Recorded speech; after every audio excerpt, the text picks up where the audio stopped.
అందరికీ hi hi friends. ఈరోజు మన స్పెషల్ వచ్చేసి సండే కదా, మటన్ చేసిన. అయితే మా బావ 6 గంటలకు వెళ్తాడు పనికి. సో చాలా కొంచెం కష్టంగానే ఉంది ఇద్దరు పిల్లలు వేసుకొని వంట చేయడం, కానీ కొంచెం పని అర్జెంట్ ఉంది. స్లాబ్ అంటారు కదా, స్లాబ్ అర్జెంట్ వర్క్ ఉంటుంది. అందుకే ఒక వారం రోజులు 10 రోజులు స్లాబ్ పడే ముందు తొందర వర్క్ కంప్లీట్ చేద్దామని గృహప్రవేశం పెట్టుకుంటారు. ఎండలకు వస్తానంటారు కదా, ఆ డేట్ వరకు మాకు ఇల్లు కావాలంటే అప్పుడు బావ ఏం చేస్తాడంటే ఒక 1 వీక్ 10 డేస్ ఇట్లా 6 to 7 ఒక్కొక్కసారి 8 కూడా అవుతుంది. పాపం చాలా కష్టపడతాడు, ఎండాకాలం స్టార్ట్ అయింది కదా. సో తన కోసమని అయితే పూరీలు చేద్దాం అనుకున్నా, కానీ అస్సలు వీలు కాలేదు. పిల్లలు కొంచెం ఇబ్బంది అయింది, పిల్లలు ఒక ఉండరు కదా, వాళ్ళు పడుకున్నాక చేద్దామని చూస్తాను. సో మటన్ అయితే అయింది. ఈరోజు మన స్పెషల్ వచ్చేసి మటన్. చూడండి, గ్రేవీ మటన్.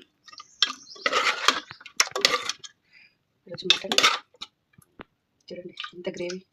నాకు అసలు వంటలే రాకపోయేది, కానీ చేస్తాంటే అలవాటైంది. సో అన్నం వచ్చేసి కొంచెం బగారా రైస్ లెక్క చేసిన. బావకి ఇష్టం, బావకి బగారా అన్నం అంటే ఇష్టం.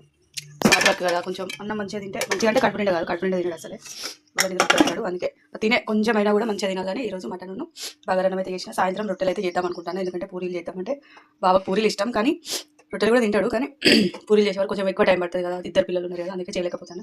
ఇక ఈ 6 to 7 8 వరకు అయిపోయాక చేద్దాం అనుకుంటాను. ఓకే, వీడియో నచ్చినట్లయితే లైక్ చేయండి.